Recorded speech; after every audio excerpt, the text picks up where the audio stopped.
Stuart Ledford, president of TVBA. We always like to welcome our newcomers, not to embarrass you, but just so we can see who you are and get to know you better. So is anybody here visiting for their very first time? If so, we ask that you stand up and tell us who you are, where you're from, and how you heard about us. Y'all knew? You tried to hide, but I saw you. I'm Kathy Quigley, and I don't remember where you're from. I think I just found you on Facebook somewhere. Yeah, we have a Facebook presence. That's great. So welcome, Kathy. Is this your family? It is. Great. So are y'all current beekeepers, or are you interested in getting started? Interesting. We want to learn. Great. I got a solution for you. Is anybody else new? Hi, my name is Patty Saunders. I'm with the Parks and Rec Department, and we're interested in bringing more bees to our parks.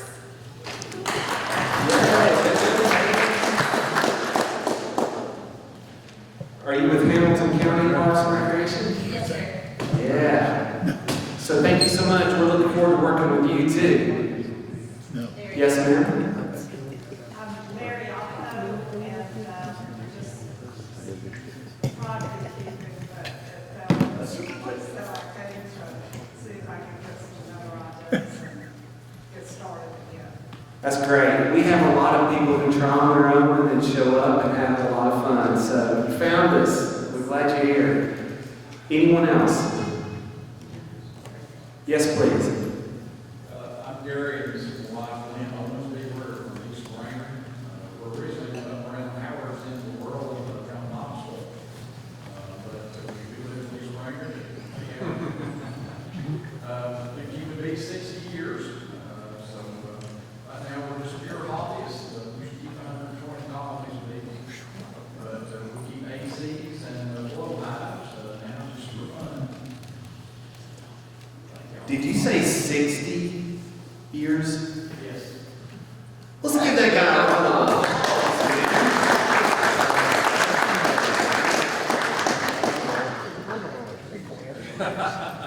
We're so glad y'all showed up. Anybody else? We're going to talk to that guy some more and find out what he knows. He knows a lot. I bet he does. So to our newcomers, welcome. If you've not already looked at our website, please do. Also, I encourage you to join our mentorship program. We're currently under registration, and we're going to close it in November, so we're ahead of the game this year. I think it's the best mentorship program in the state.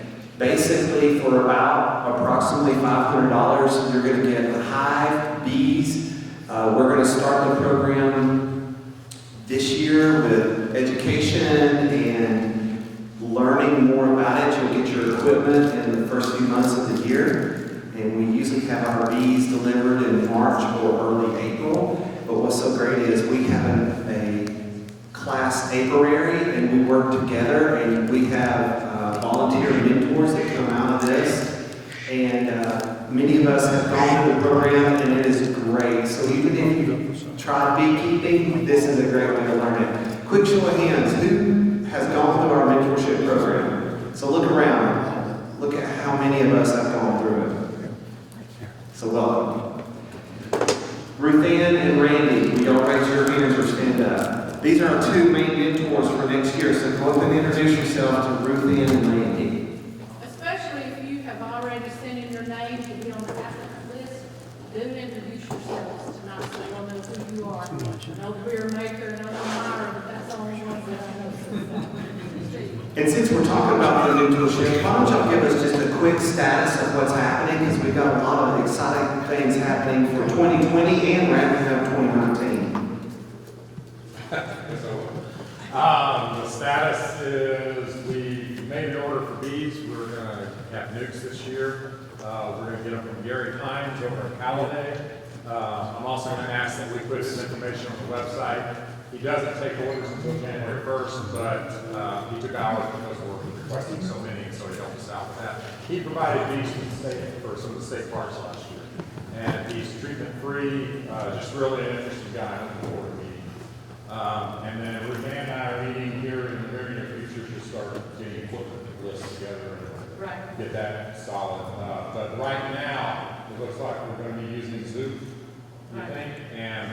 cypress equipment, so you don't have to necessarily panic. You can just let it weather or different things. So that's kind of where we're headed, and I think there's a test coming out soon to be announced. Yes.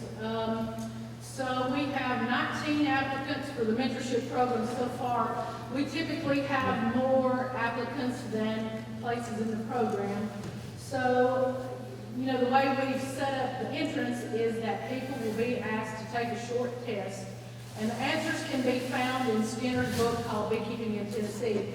The reason we're doing that is so that, you know, because we have fewer spaces than people, we want to award those positions to people who will go the long haul. And so the test is a means or a tool that students can use to show their interest and their dedication to the program. So, you know, if you want to be on the application list, let us know. Test will go out November 1. And then, We are so far ahead of schedule. This stuff is normally not happening for 2 to 3 months away. So let's give a round of applause, seriously, for that.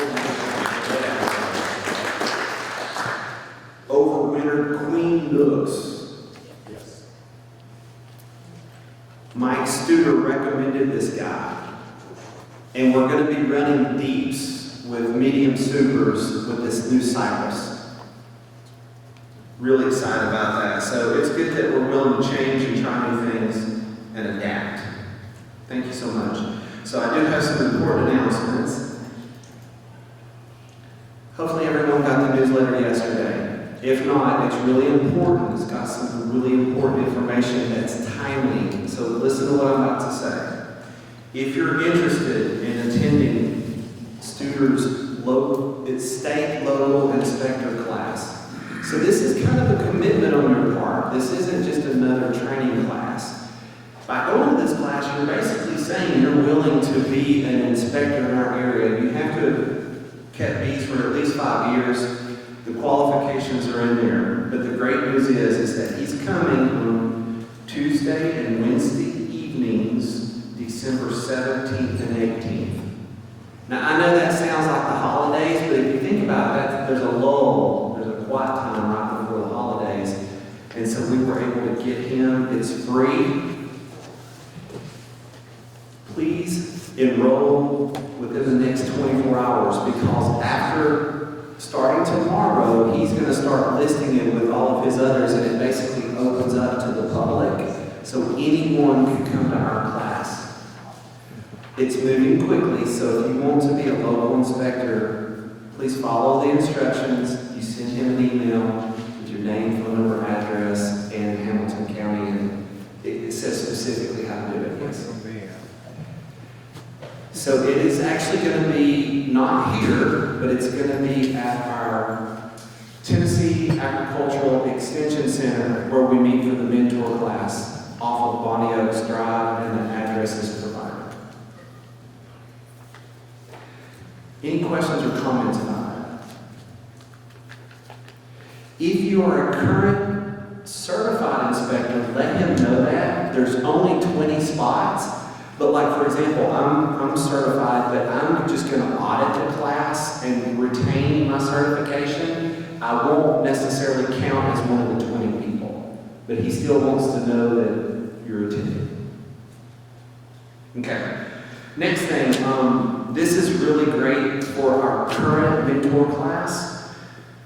Everyone, and if you're one of our members, if you're a member of TVBA, you're always invited to our educational items. So, the mid-level class, I'm going to be teaching it on December 7th. That's a Saturday.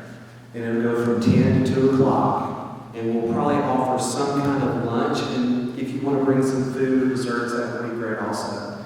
This is really, I love this class. It's the same, so some of you have attended multiple times, but basically it's what you need to do in your second, third, and plus years. It's how to do swarm prevention by doing a mid-flow checkerboard split into a nucleus hive, and other timelines and other important things. So if you went through the mentorship program this year, it's almost a requirement. It's really important. of what you need to be thinking to go into next year. So December 7th, and that's going to be right here in this location. We've got this reserved. Any questions or comments?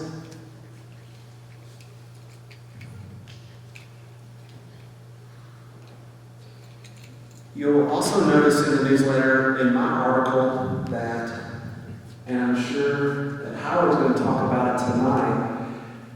Howard, you probably didn't see the newsletter, but I made references to your letter, and I reinforced a lot of the things you said. I talked about your 2 strategic visions, and he has some pertinent ideas, and his first idea is, he's going to talk about it, but he's asked the local vice presidents for Tennessee Beekeepers Association, the state level, to host some feedback sessions. And so Coley Odell, who represents TBA East Region, he's hosting an event, and you're invited to it if you want to come.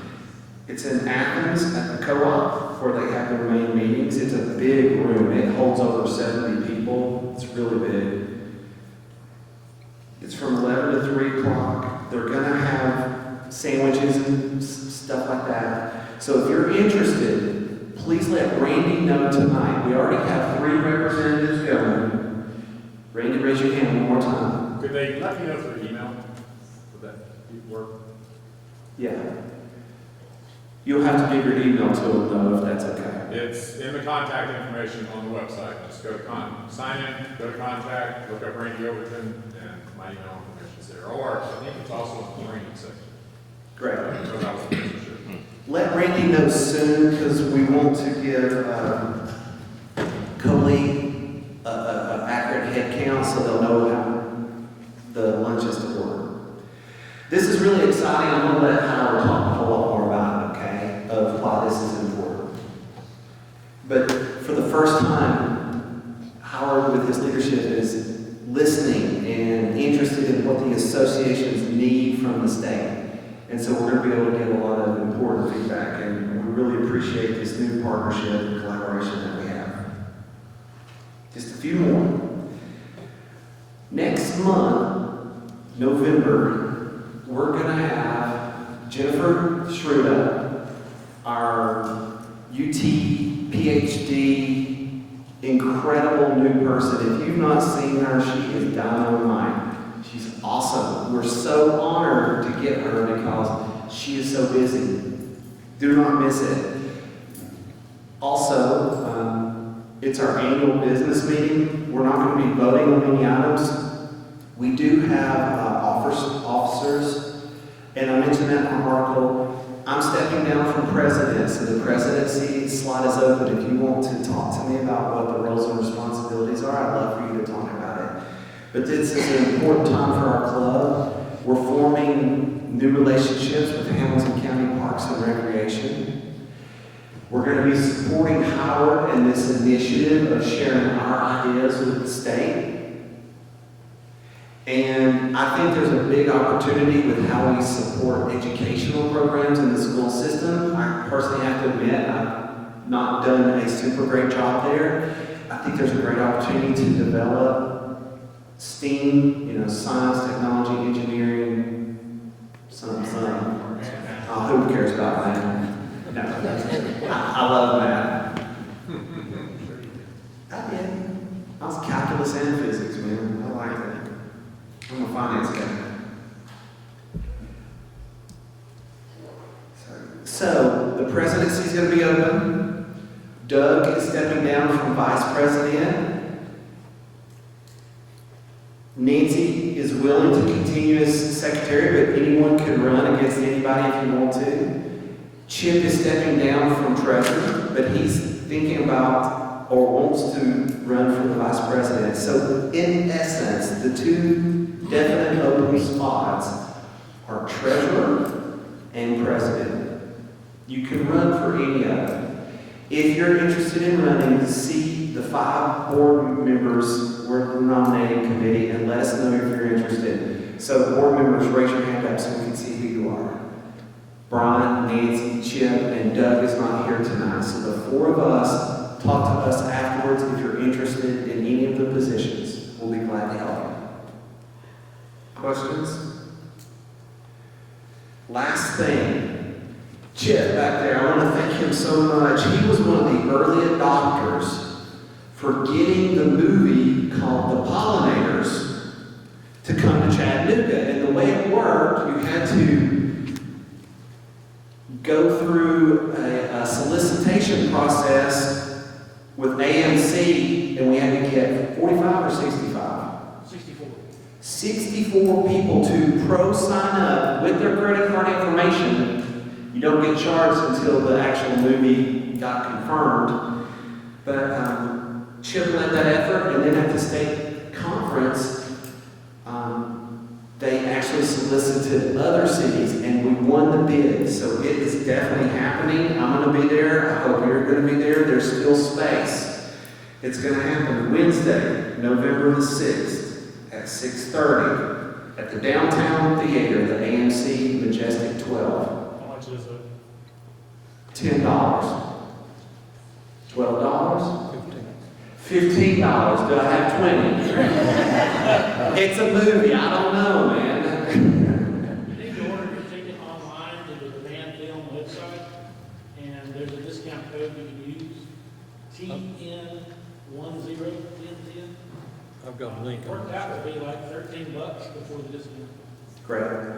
I didn't know about the discount, so I guess I pulled full price. But thank you, Chip. Golf clap. Let's give it up.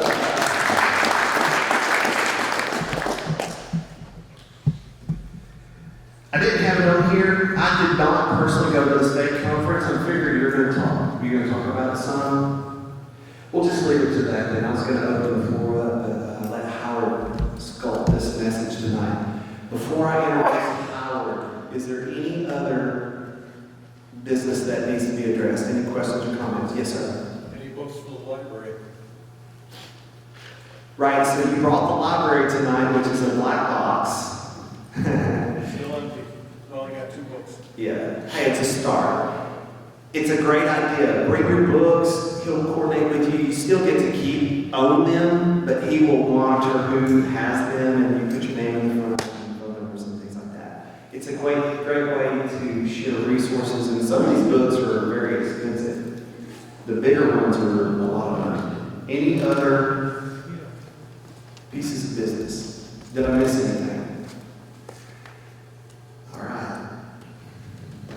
So Howard, I'm going to get you to start micing up while I introduce you. Okay.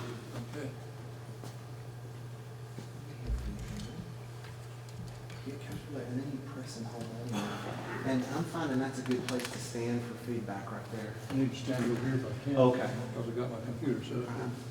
So, I hope you got the letter. If you're not a member of TBA, you should. It's not very expensive, and we need to support the state, absolutely. You can have a membership with them and a membership with us. Howard's resume is amazing. He was a nuclear engineer. He's been a beekeeper for a very long time, but he has substantially helped the state. He wrote the state law. Now, there's some parts of it I'd like to give him grief over. Welcome aboard. Join the line. But think about it. Would you want to write state legislation? And he was a state representative, and he made that possible. So that was extremely progressive at the time. The law protects you. Are you aware of that? I mean, that's really important. It waives your liability because it's part of nature. If it wasn't for the law, we would be liable. Do you know if your bees swarm and go in your neighbor's house, you're not liable. You're not responsible for getting those bees out of the...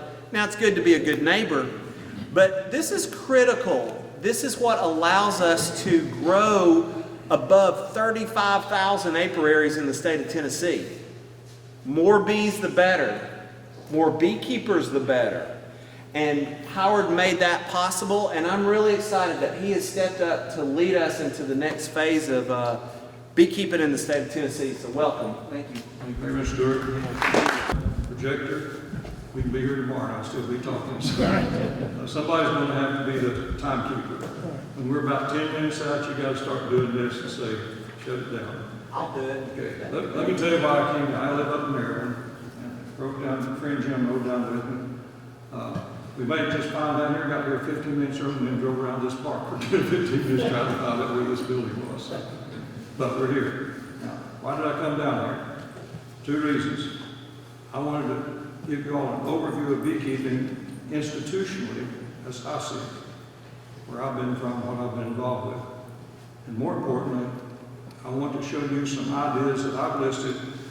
How many of you got this letter from me thanking you for electing me? How many hold it? Okay. I put some ideas in that letter. These are not cast in granite. These are ideas that I came with based on my 50-plus years of keeping bees and working with the state government, university, and beekeepers. There's a lot of institutional relationships that I want everybody to be aware of. And quite frankly, as I'll show you in one of my slides, right now our membership in the Tennessee Beekeeper Association is just a shade over 1,700 members. Next October, at our annual meeting, I want that number to be 3,000 beekeepers. And that's what I'm working to. And the reason is I'll show you that later. Now I'm calling this the 2020 vision, but it's important that if there's something you have a question about, just wave your hand, we'll try to get to it quickly. But the important part of this presentation is at the end, when the last slide says, what do you need from the Tennessee Beekeepers Association, and what can you do for the Tennessee Beekeepers Association? And that's my last slide, and that's the real important one. First of all, Tennessee Beekeepers Association is a state-chartered, not-for-profit corporation. I'm going to discuss our charter objectives. Why do we exist as an association? I'm not going to discuss our bylaws. Bylaws gets everybody quagmired down, and it's a big fuss all the time. But we have a set of bylaws, and we're revising those because they're in pretty shabby shape. We're not changing the context, we're just changing the structure of the organization. I want to talk about the organizational structure of the Beekeeping TBA. And the most important is we have 44 local associations like this one that are affiliated with TBA. And we've got an executive committee, and there's some other institutions, the University Institute of Agriculture, the Department of Agriculture, Tennessee Department of Agriculture, USDA, and a lot of other institutions that I'll talk to you about. I'm going to go through these charter objectives. TBA has 7 charter objectives. I want to go through them one at a time. The first is to promote modern scientific beekeeping throughout Tennessee. That's fundamentally important, and we're going to try to do that by a number of means, by providing educational material to beekeepers, by promoting workshops that teach people fundamentals of some of these detailed aspects of beekeeping, and providing a newsletter that has something in it that makes it worth opening. We send out 1,600 and something newsletters, and frankly only 30% of them are even opened. It says people aren't anxious to see the newsletter, probably because they opened several times and there wasn't very much exciting news in it, so it didn't bother opening anymore. I hope the next time you get a newsletter, you're going to say, wow, wonder what's in there, and check it open and read it from front to back. So we want to get modern beekeepers. We want to maintain an effective organization of beekeepers, and not only beekeepers, but there's a lot of people that want to be in our organization.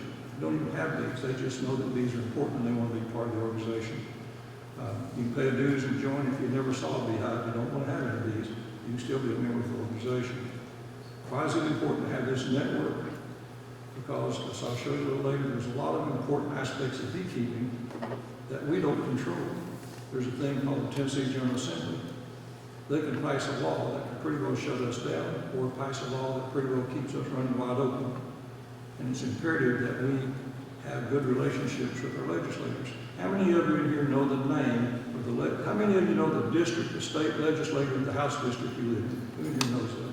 Can you call it off the top of your head? Sure. Okay, I live in the 20th district. My state representative is Robert Ramsey, my state senator is Art Sloan.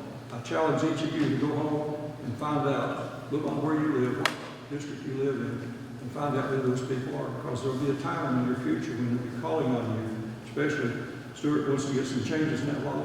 He can make a recommendation, and if we agree to that, we can send that to our legislators and get that changed. There's other organizations, the Department of Agriculture.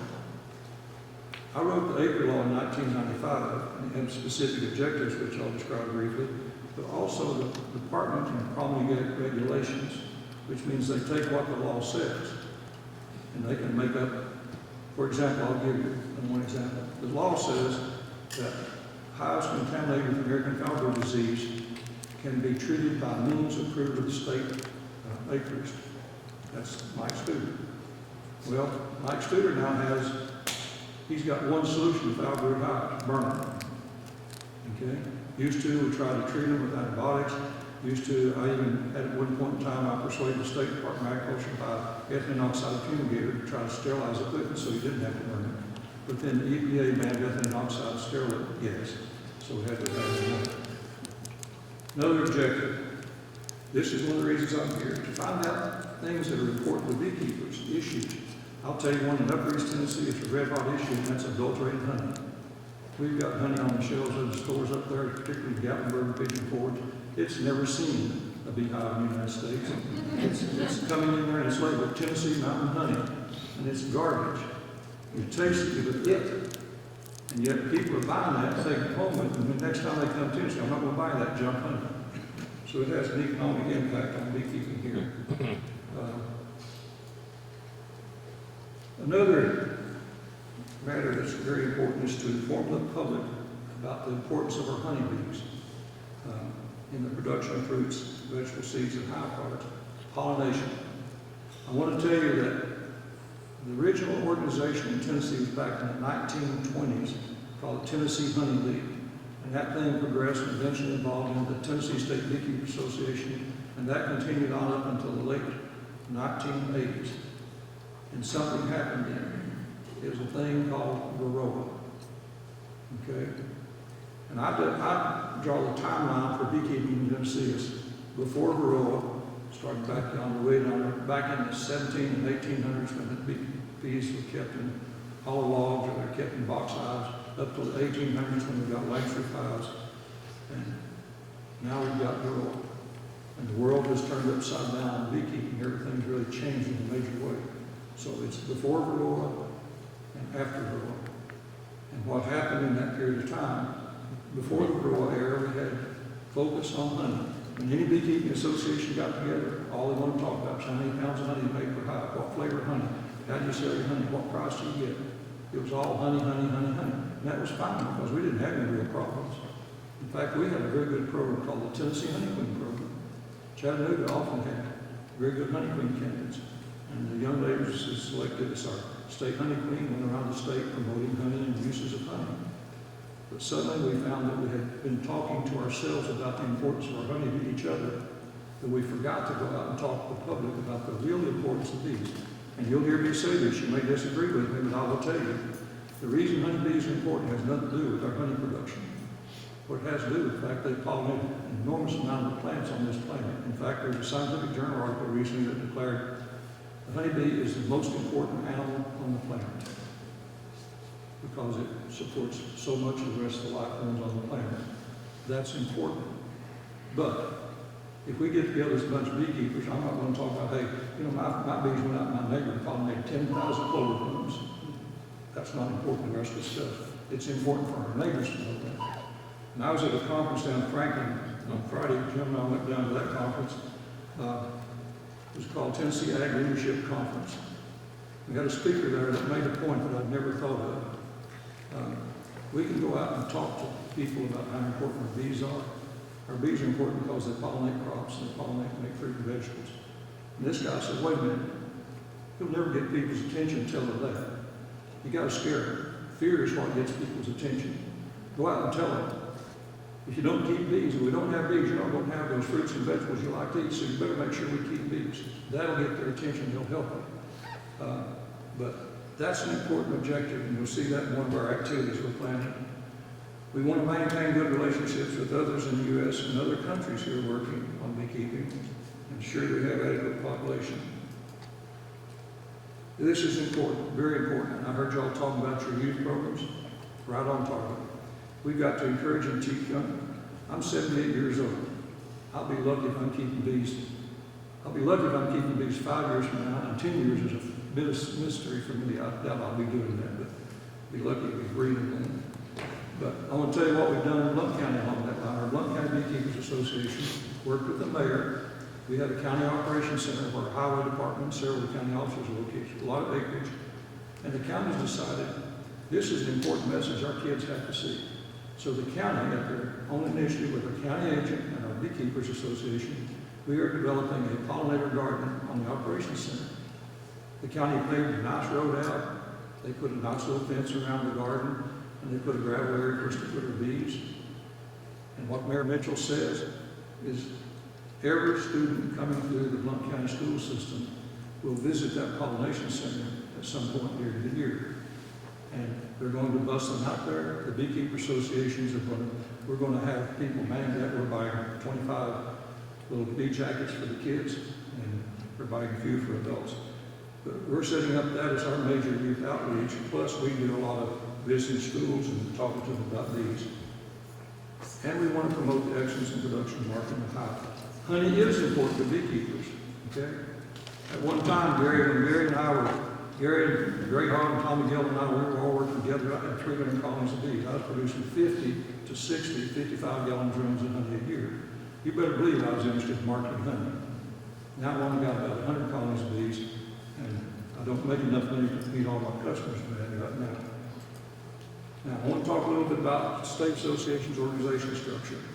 We have an executive committee, consists of the president, which I happen to have that position now. The executive vice president is Carrie Mitchell, 11. Regional vice presidents, there's 5 of those. Secretary, treasurer, and the past president, which is Barry Richards.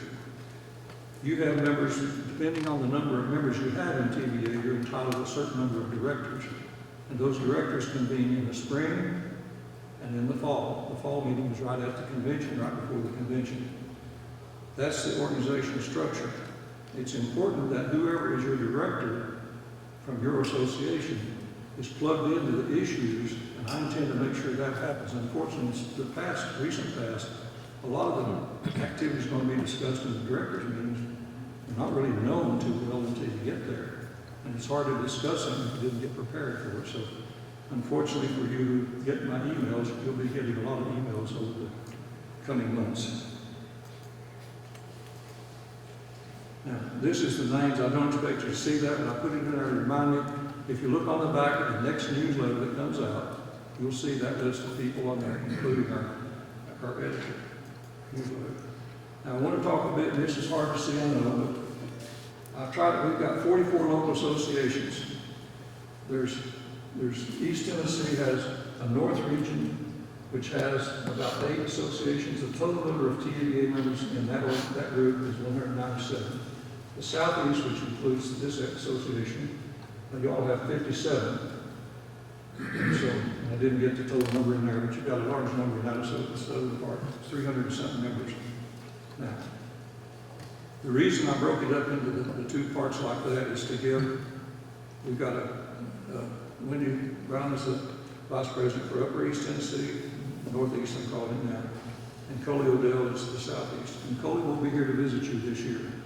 If you invite him down, he'll come and visit you.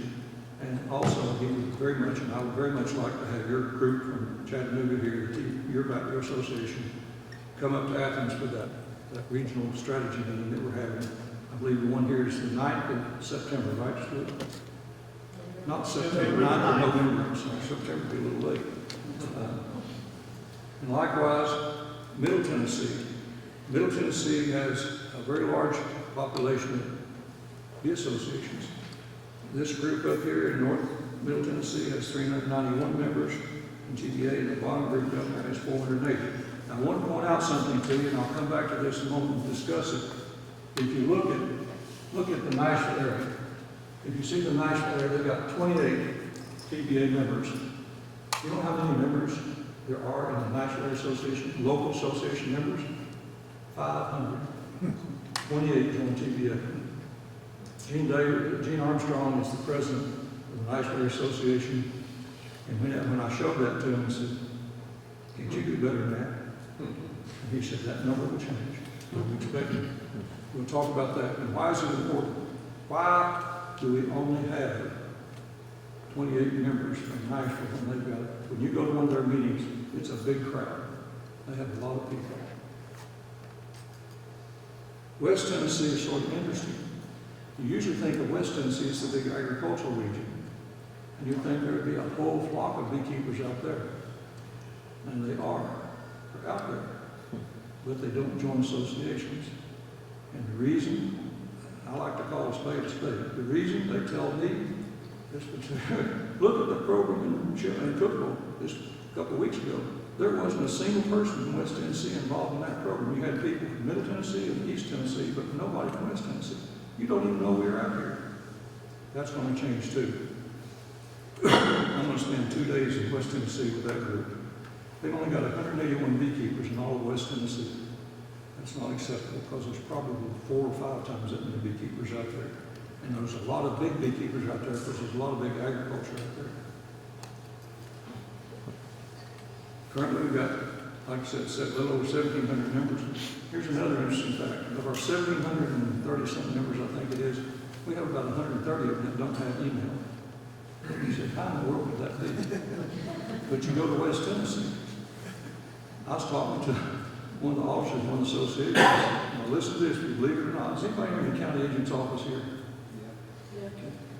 Yeah, be nice. Okay, well, no, it's good. There's a young lady in the county Tom agent's Stebbins. in Jackson, Tennessee. That county agent's office, I believe that's Madison County.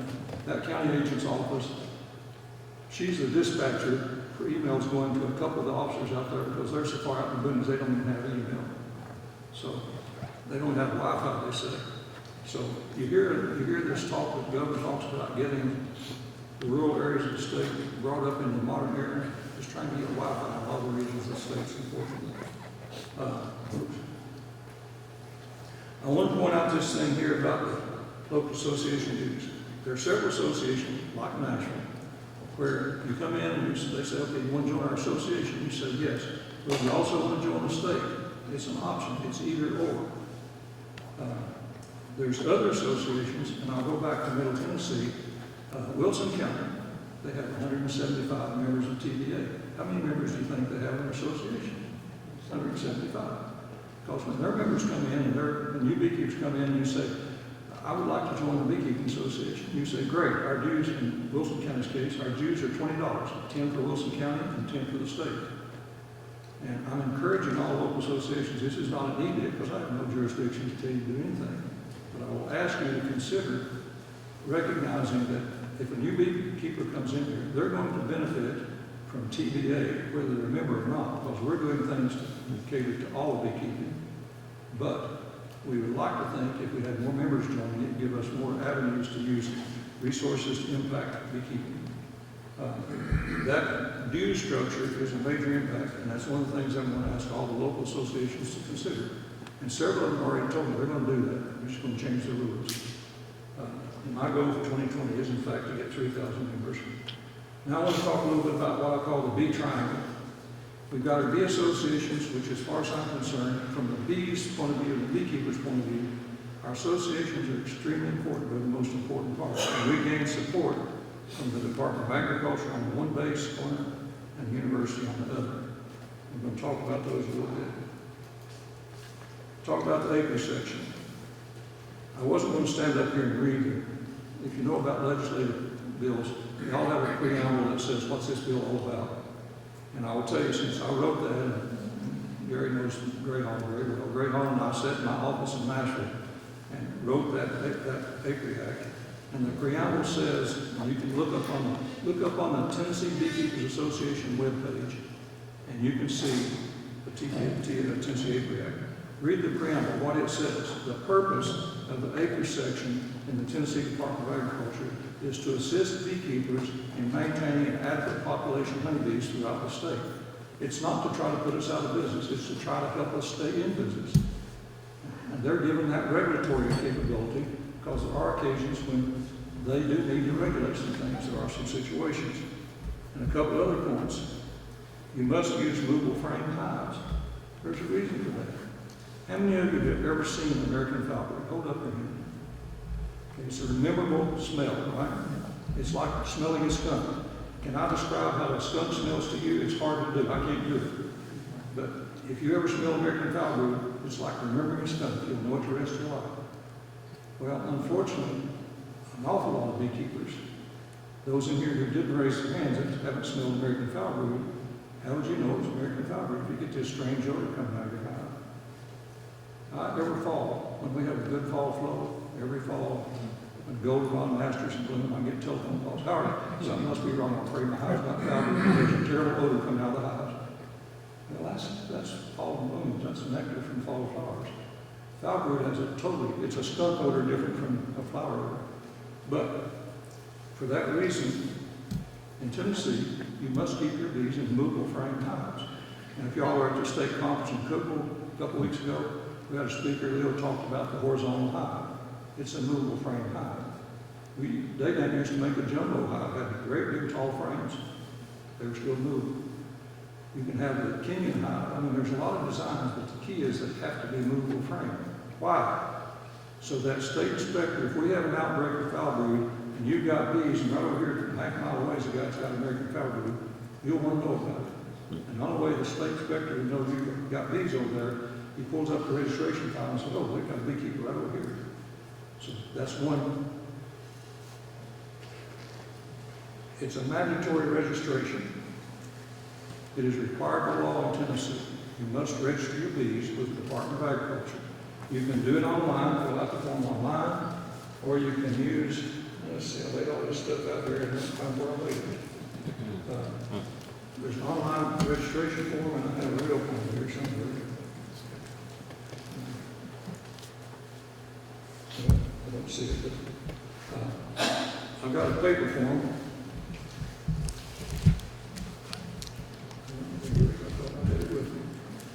But you need to register. Now, if you're not registered, don't worry, they're not going to stop those not coming out to grab you. But what I will tell you is, I spoke with Commissioner Charlie Hatcher. I want us to start enforcing registration. Right now, you can do it online. You can do it through the post office, the paper copy you can pull down off the web page. And you just mail it in, it costs you a postage stamp. If you mail it in, if you do it online, it doesn't cost you anything, and there's no fee for registration. As long as I've got a breath in my body, there will be no fee charged to beekeepers for being registered with the state. It's required that you renew every 3 years. Stop and think about it. Look back 3 years from now into the past. How many beekeepers were here 3 years ago that aren't here now? They've either died, moved out of the area, or they quit keeping bees. So it changes, and there are penalties for non-compliance. And I just had a talk with Mike Studer just a few days ago. Here's the way the law reads. If a beekeeper is found not to be registered, they will be given an opportunity to register on the spot. If they fail to register, the state has the authority to confiscate their hives and to fine them for up to $500 for not being registered. I told Mike I never want to hear a beekeeper being fined even $5, let alone $500. I want us to do everything we can as an association to understand that a lot of times we don't trust our government. We always hear the government says, I'm here to help you. Wait, just a minute now.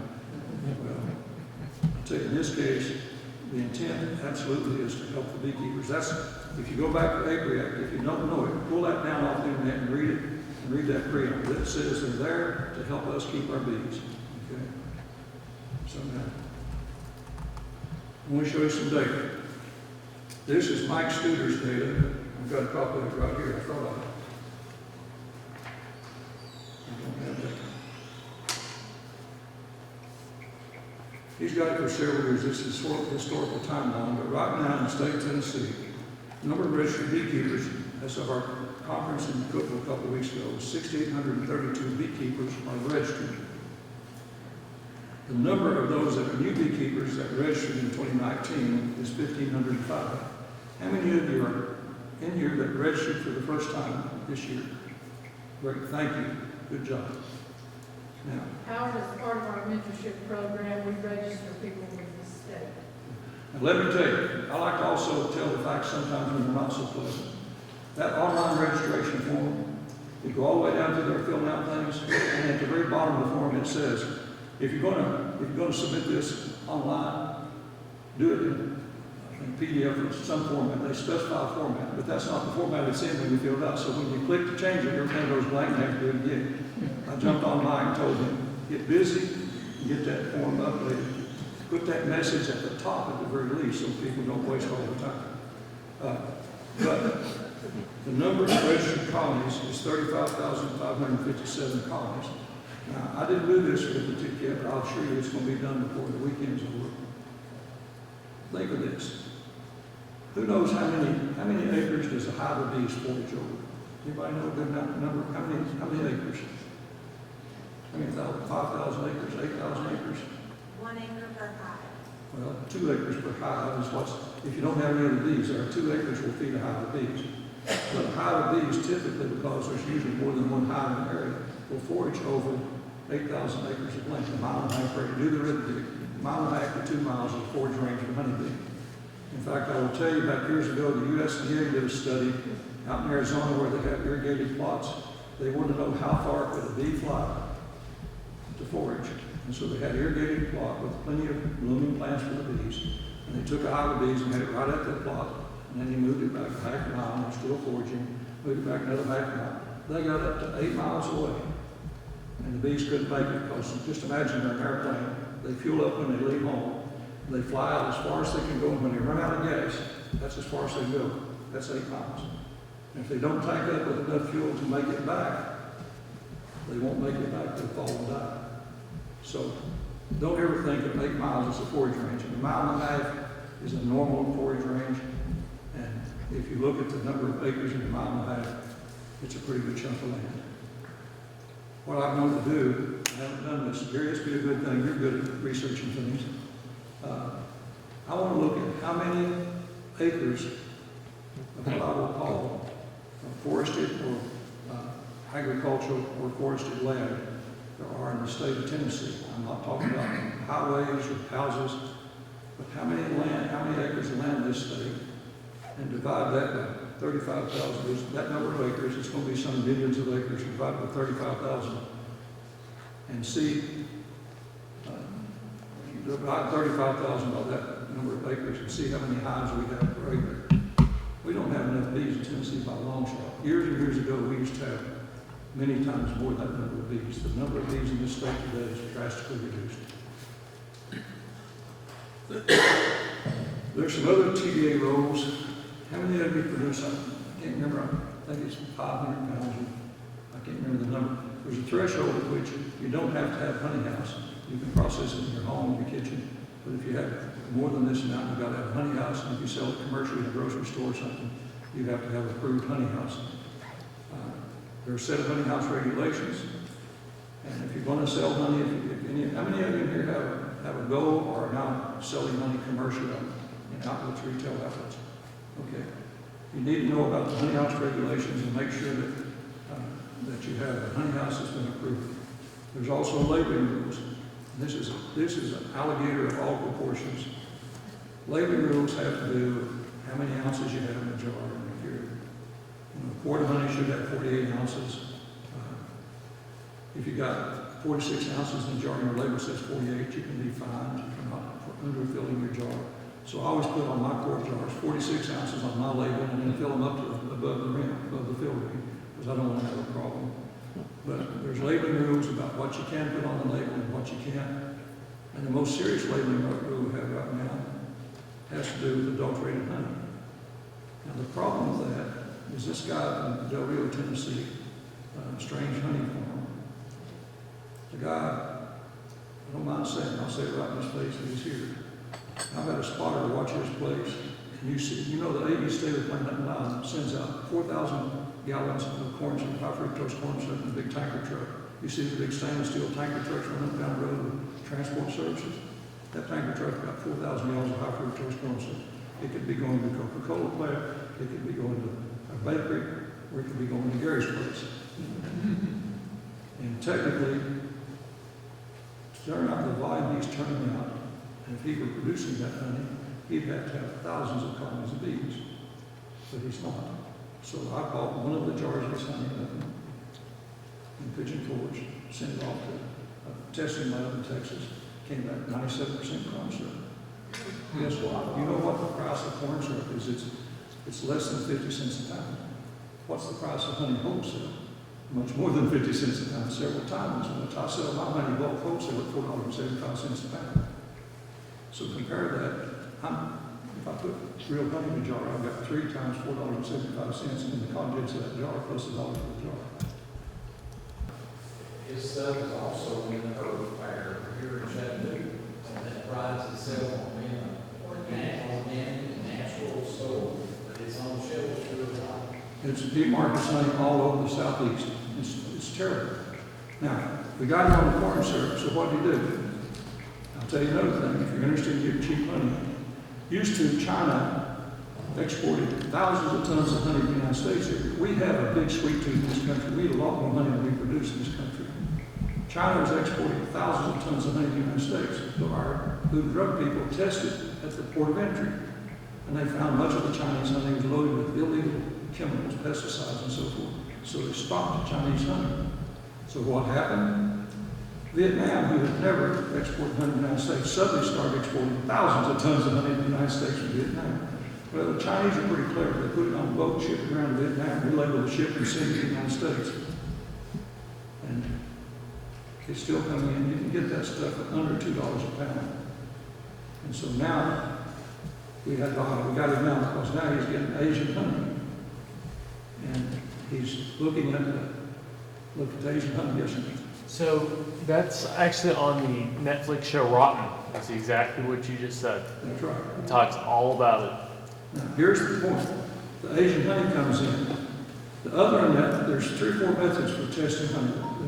The corn syrup, that determination is based on the carbon-12, carbon-13 ratio because corn is a grass plant, and the plants that make nectar are not grass plants. There's a different family. They have different carbon-12, 13 ratios. So that's how we got him on corn syrup adulteration. Now he's got real honey coming from Asia. In fact, it's just loaded with chemicals that bother.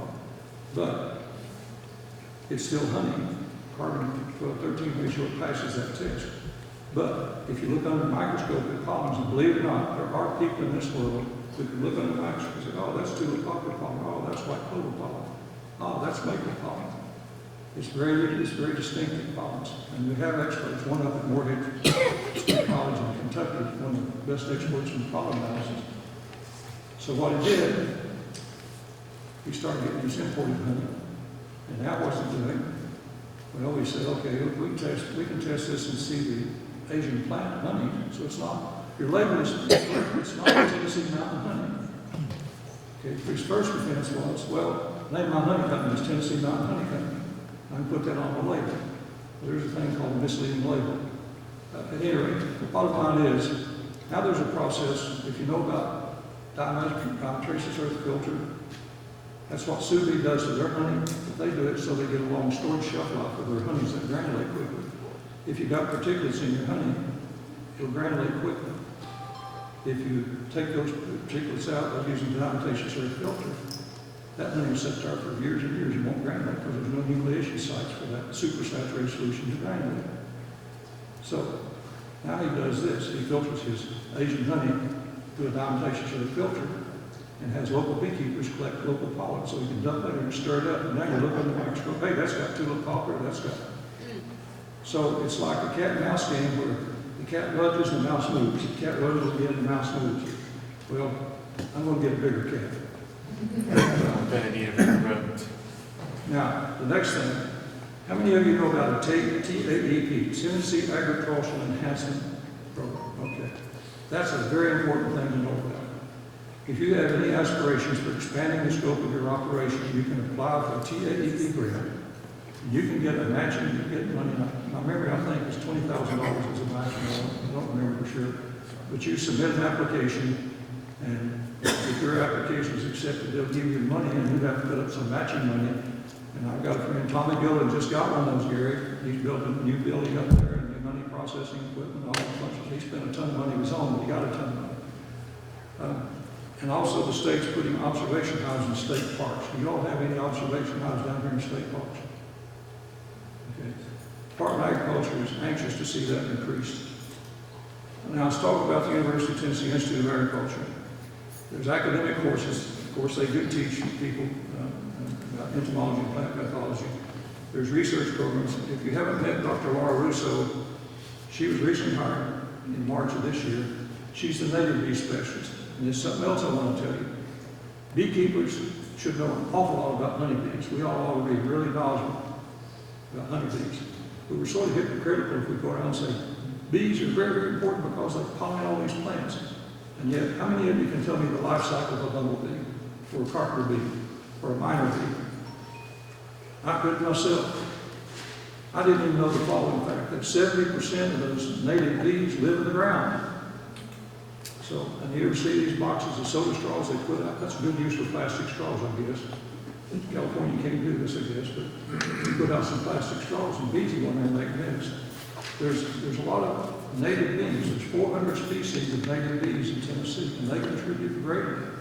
Now, I'm not proposing that every beekeeper become a specialist in the native bee population, but you ought to have at least a conversational familiarity with the subject.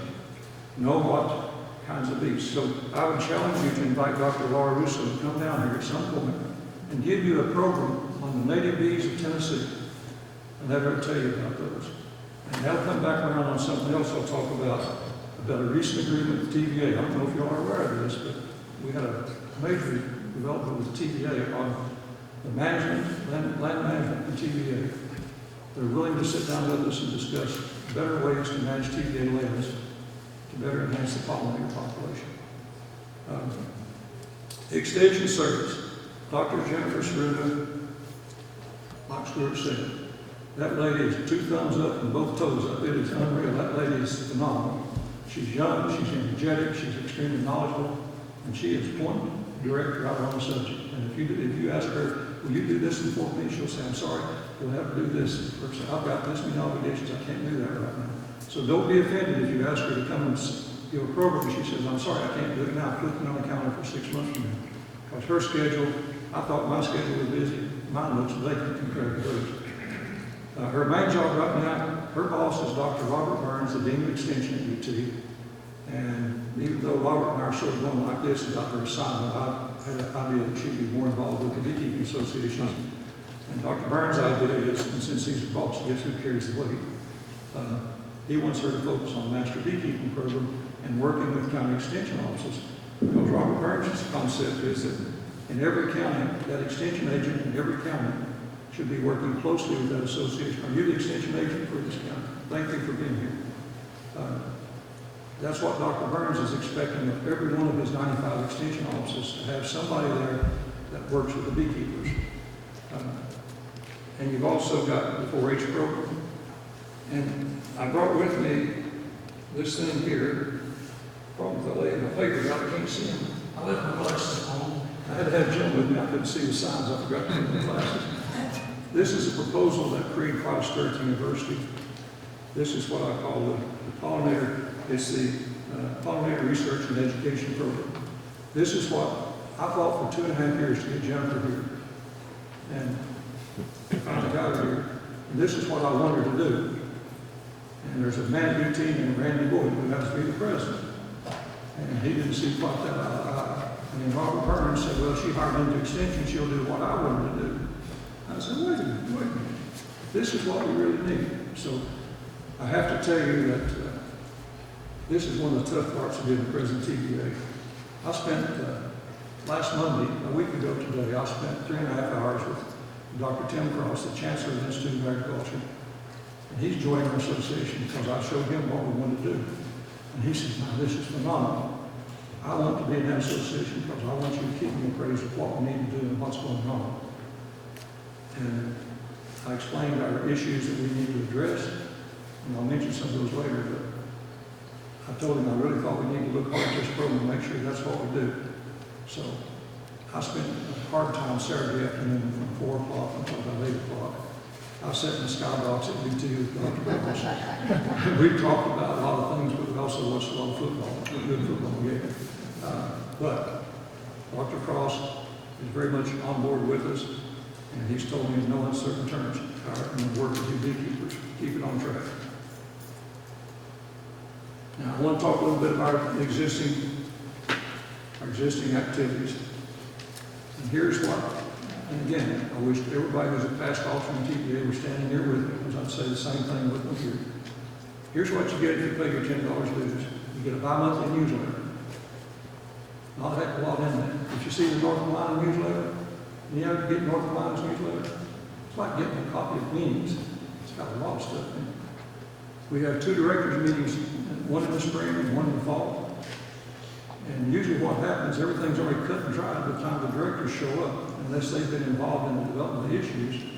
They don't know what's going on. They show up and they say, here's our program, here's what we're going to do. All in favor say aye. Everybody says aye. It's not a good way to run a business. We have our fall conference in October. Generally speaking, that conference was very good. But here's a criticism I've heard of it. It's too directed toward beginning beekeepers. That most of the people who come to the conference, more than half of them are more experienced beekeepers. They'd like to see something a little titillating to them. So we're going to start pushing for a little more, what I'll call a 2-tier conference. We're going to have one tier that's for advanced beekeepers and one tier that's for newer beekeepers. We do have short course grants. Do you all get a short course grant down here? You do? How about hive grants? You get hive grants? We used to, but it was too cumbersome and we stopped it. Well, there's a big battle going on now because we spend a lot of money on buying hives to give away to people who drop out after 1 year, and we don't get the hive back, and we don't get a member out of it. So there's a strong movement afoot right now to do away with the hive grant. My proposal is not relinquish ownership of the hive until they've been successful with it for 2 years. If they've been successful 2 years, then keep it. If you don't, give it back to the club. Something like that. I want to tell you also that we have had very limited representation at agriculture-related business meetings, Farm Bureau, others. To my knowledge, I don't know of any time that the Tennessee Beekeepers Association has had an exhibit at the Farm Bureau annual meeting. We're going to have one this year. We're going to be right there front and center. And I have to tell you about back in the early part of this year, there was a meeting down in Columbia at the Farm Bureau headquarters. It was called the Tennessee Ag Partners meeting, hosted by the Farm Bureau. Was anybody there from here? Okay, I was sent down. Barry Richard asked me. He said he couldn't go. Could I go? And I said sure. So I went down. And what that meeting was about was to identify the 5 most important agricultural issues facing agriculture in the state of Tennessee, so they could give it to our legislature, our governor, and our congressional delegation to see what relief we could get. And there was I thought there was about 60. It turned out there was about 80 different groups showed up. We each had 2 or 3 minutes to stand up and say, well, I represent the Tennessee Beekeepers Association. Our main issue is we're losing bees like crazy. There's a mite that came in here several years ago, and it's devastating our bees. There's viruses associated with that mite. We don't know exactly what's going on, but we're losing bees, and that's unsustainable. We've got to have resources directed to solve that problem. I sat down and shut up. Other people went on Tennessee walking horses. Anybody here got horses? Okay. My daughter's got 4 horses. Tennessee walking horse guy gets up and says there's 27,000 horses in the state of Tennessee, and there's a problem going around called equestrian encephalitis, and it's going around and it's killing horses, and we got to find the problem. We got to get that fixed because we're losing all the horses. So all these people go around, and then the group went off to lunch. We all wrote down, each of us wrote down what we thought were our major issues that we heard. And went away to lunch for an hour and a half. And then we came back, and the Farm Bureau staff had tallied all of the votes. And they came up with the top 10 issues. And the top one, if you're anybody here a soybean farmer, soybean farmers have a real problem. When the Chinese stop buying American soybeans, they've got soybeans piled up everywhere. No market for them. They're going to lose their butts, lose their farms if they don't find a market. That's a real serious issue. Another one I didn't know. Most of the big farm machinery, you have to have a CDL license to operate that machinery. And try to find CDL drivers that would come and work on the farm labor, farm pay basis. Yes, sir. A lot of those big farmers, like the companies that they rent their equipment from, lock this equipment down where they can't even use it. That's right. If you don't have a CDL trained operator, would you take a $5 million piece of equipment, give it to some yo-yo out here who just crawled off a pickup truck with risers, and baseball cap on backwards, and says, how do you get on this thing? Where's the starter? You don't want to do that if you got a $5 million piece of equipment. So I went to that meeting, and here's what was scary about that meeting. When they came out with the list of the things, the top 10 things that got the most votes, it was federal trade policies were killing the farmers. Age, demographics of the farm population is a really devastating thing. Young people aren't staying on the farm, they're leaving and selling farms. CDL license, some very big things, really truly, I agree, every one of those things are very important. But down at number 8 or 9 was loss of horses. Loss of pollinators didn't make the 10. So Jeff Akins is the president of Tennessee Farm Group, and I go over to him and say, Jeff, what in the world? Now, this is a farm group here. How in the world could this farm group not think bees and pollinators are more important than horses?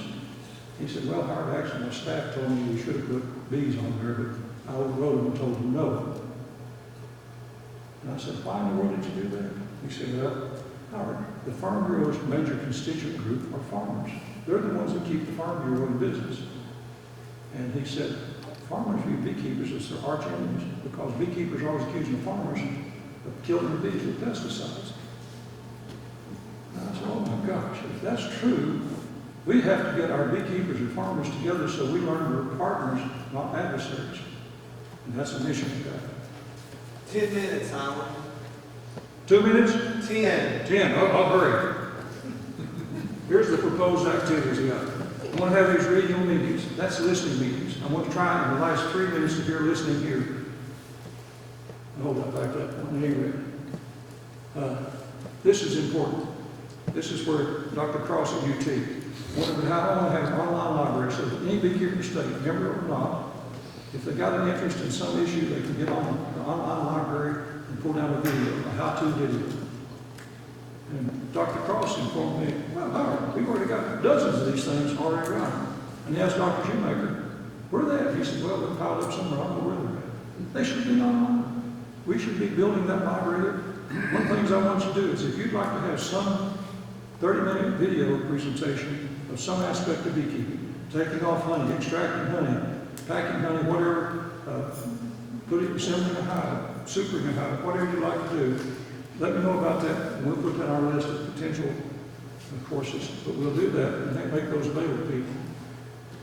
Your association is not known to the rest of the state.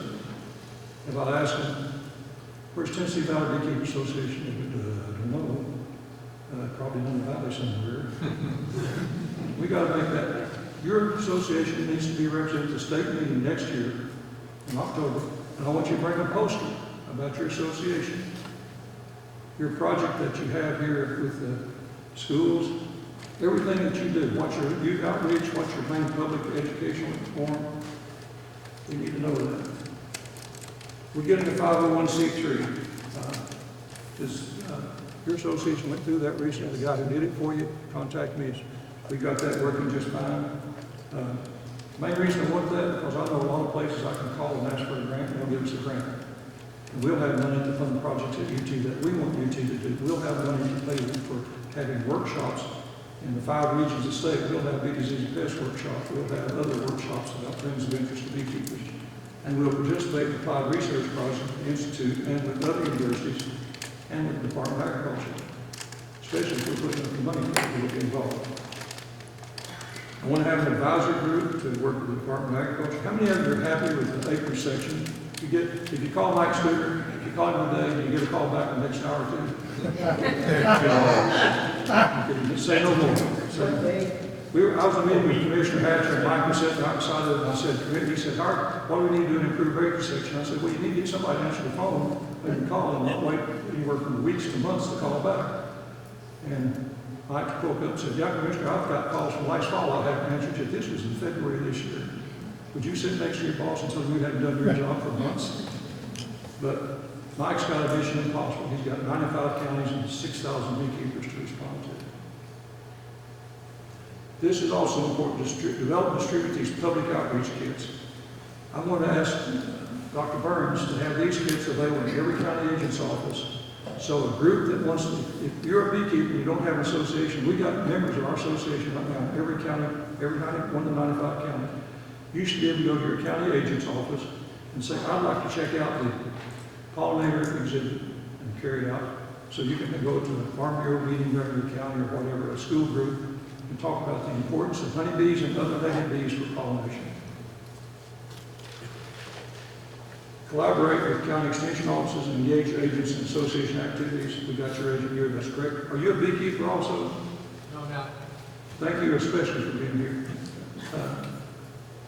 Now, communicate with state associations in nearby states. I brought a bunch of stuff here. I went down to the Alabama meeting here recently, and they do a lot of things. I'm not saying they need to do this. They have their own calendar. They have a directory of their association members.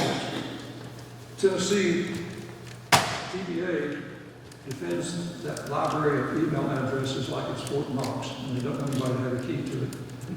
When I was running for president, I wanted to send out a letter. That letter you got about thank you, and started out as a please vote for me letter.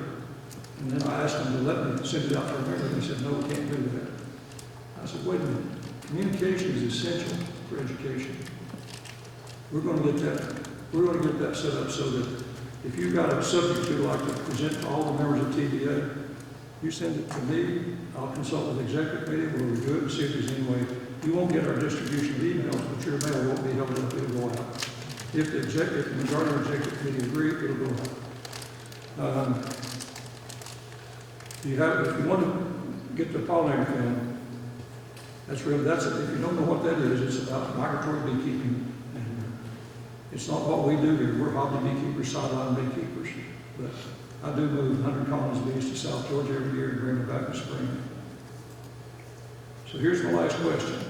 What do you need from TBA? That's what I want to hear from you. If we don't have time today, I hope you'll, I should have put my email address on there, I didn't. Stuart, you have my email address, right? I do. I think I put it on that letter. Let's see if I did. If you got the letter, yep, the letter and telephone numbers on there. I prefer you send me an email because my telephone rings about 200 times a day where it is, and I don't need to go to 400. But if you will let me know what you think TBA needs to do to help your local association and you as an individual beekeeper, that's great. We'll put all that together, and after we have these 5 regional meetings, we're going to come up with a strategy for how to address those things that are most commonly asked for. And then, tell me what you can do to help TBA. Will you go to your legislators? Will you contact the county extension officer or a guy here?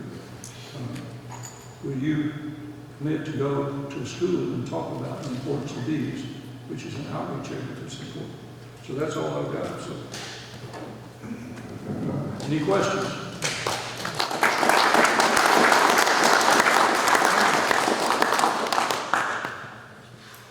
Nobody got a question? Yeah, Mayor. Oh, I'm sorry. Yeah. You're supposed to renew your registration every 3 years, so they notify you, or you just have to go? In January, Mike sent out a letter to all 6,000 people